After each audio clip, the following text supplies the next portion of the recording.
Você já se perguntou por que ainda aplicamos no Brasil categorias penais importadas de regimes autoritários da Europa? Por que aceitamos o dolo eventual, uma ficção jurídica baseada em presunções subjetivas, ambíguas e incompatíveis com a Constituição? É hora de romper com isso. É hora de reconstruir a imputação penal com técnica, verdade e justiça. E é exatamente isso que eu quero te apresentar, em poucos minutos. A teoria significativa da imputação parte de um reconhecimento essencial. Os elementos centrais da conduta humana já foram estudados por séculos, em forma de teorias individuais. Portanto, não se trata de reinventar a roda, mas de manejá-la com outro sentido, sem ontologismos, com rigor linguístico, normativo e constitucional. A teoria significativa opera com aquilo que chamamos de caracteres significativos da imputação penal. Fenômenos objetivos, verificáveis na conduta do agente infrator. São eles a vontade, o conhecimento, a previsibilidade, eventual ou necessária, a aceitação, a indiferença, a não aceitação, o desconhecimento, a imprevisibilidade e a decisão. Todos esses elementos já foram estudados a iures, em forma de teorias. São esses caracteres que estruturam a análise da conduta, substituindo suposições por sentido. E é aí que entra a sua base teórica. A teoria significativa da imputação nasce da filosofia da linguagem ordinária de Ludwig Wittgenstein, que nos ensina que não há nada oculto na conduta humana. E da teoria da ação significativa de Tomás Salvador Vives Anton, que sustenta que a ação não é o substrato de um sentido, mas o sentido de um substrato, obtido por meio da interpretação. E isso faz toda a diferença. A teoria rompe com as categorias tradicionais do dolo e da imprudência e propõe um novo modelo, claro, objetivo, verificável e profundamente constitucional. Ela não é especulativa, é prática. Ela não parte de uma imaginação do jogador, mas de critérios que podem ser analisados, reconstruídos e fundamentados em linguagem pública. A teoria significativa reconhece 5 espécies de imputação, definidas conforme as disposições mentais do agente e o contexto fático da conduta.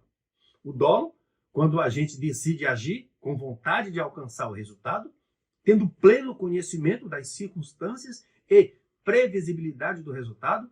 Imprudência consciente gravíssima, quando o agente prevê o resultado acessório necessário, aceita sua ocorrência e decide agir.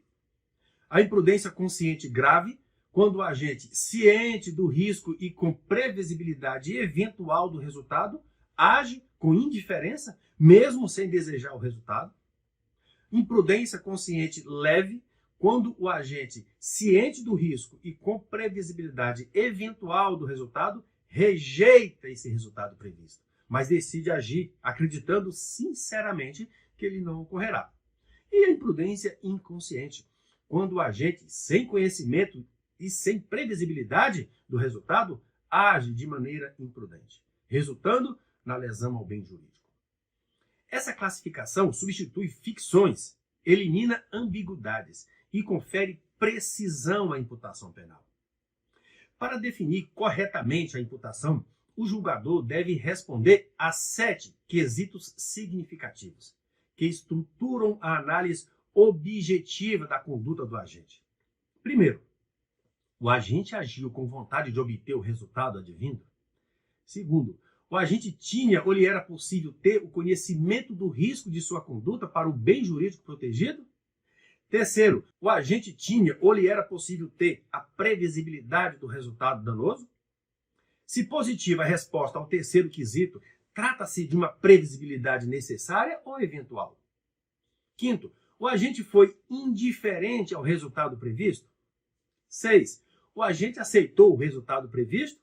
E, por fim, o sétimo, o agente tomou livremente a decisão que ofendeu o bem jurídico protegido?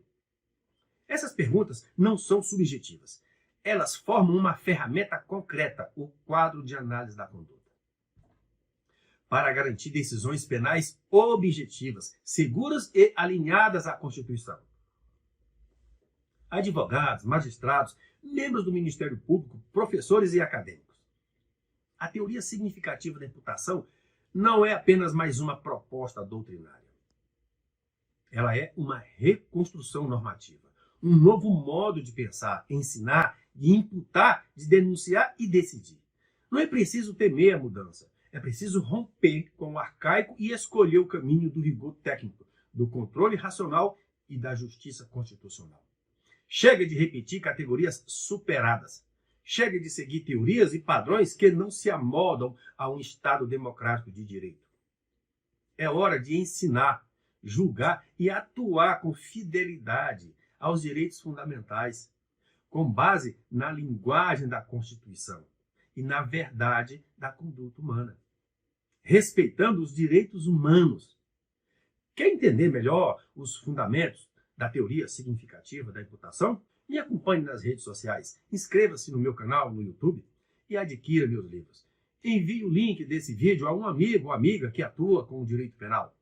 Obrigado por sua companhia. Até mais. E, imprudência consciente não é acidente, é crime. Até mais. E fique em paz.